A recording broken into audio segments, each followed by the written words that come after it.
Well, Neil Robertson, it's absolutely non-stop for you guys this season. Another good win there. Robbie Williams, nice and quick and easy, and you wanted minimal energy expended, and it was job done. Yeah, absolutely. The first couple of rounds, especially. I think that you've got to win 7 matches now. I think to win this tournament, get to the final. So it's a lot more matches than what we're used to be playing here. To win 6-1 in pretty comfortable fashion, and overall, played okay. Did enough to win. So very happy to have the rest of the night off now and get ready for tomorrow. When you go from playing events like the Champion of Champions, where the last few days were sold out, you had a great semi-final with Ronnie, and then you come to the early rounds of this, which in previous years you wouldn't necessarily have had to play, and the crowds are not that big. Is it hard to get up for it, or are you just focused all the way through, irrespective of who's there, because it's the UK Championship and it's the second most prestigious title in the sport? Yeah, I guess it hasn't been easy for some players, who aren't like a top maybe 5 or 6 seed, so you're not guaranteed to be in the main arena. Not so easy playing in the other arena setup, with the 4 tables there, a bit quieter, not as many people watching. So that can be a little bit harder to, get yourself up for it, but, it's the same for the other player as well. So, as long as you get past that second round, then you're going to be on the arena table anyway. So, it would be the same if it was at a qualifying venue, So, for me, there's not really any difference to playing in the back arena or at a qualifying venue, Obviously, the top seeds have got it good because we get to play on TV and the arena tables, but, we weren't just sort of put at the top of the rankings. We've had to work hard and win tournaments to get there. So, I think overall the tournament's been fantastic so far.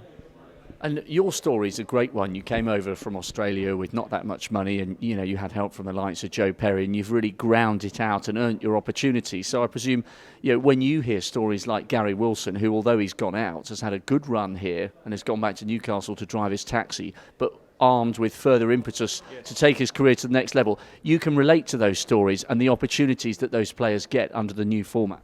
Yeah, that's right. I fell off the tour a couple of times, and my way of preparing for qualifiers was to work in a nightclub 4 nights a week and practice, save enough money for a flight over, and then come over and play in a couple of qualifying tournaments, and it was really, really hard. It's much better now. You win a couple of matches.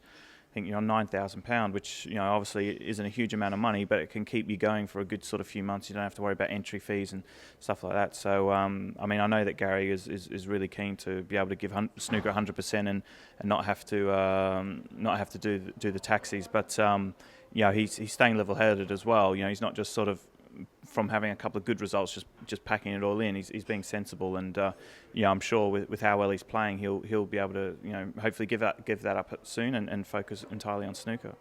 Let's get back to your progress through the championship. Lee Hang next. What experience? What's your head-to-head record like with him? Have you faced him before? I played him in the international qualifiers. I played really, really well. I beat him, I think 6-1. I had 4 centuries. Played a really good match. He's a very sort of cautious player, very, a lot of safety play, very good at safety. Takes his time to find the right shots to play. So, patience is going to be really important in the match, and I just have to sort of focus on my game and play as aggressive as possible.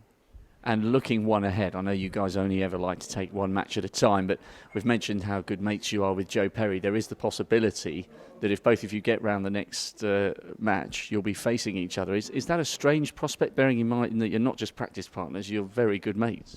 Yeah, we see each other in the club every day, and pretty much at all the tournaments as well.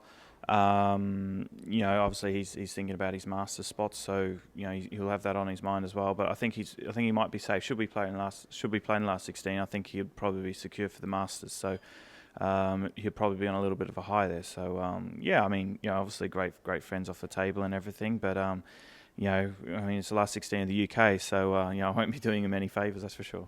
Well done today, Neil. Thanks very much. Hi, cheers. Thanks. I am a champion.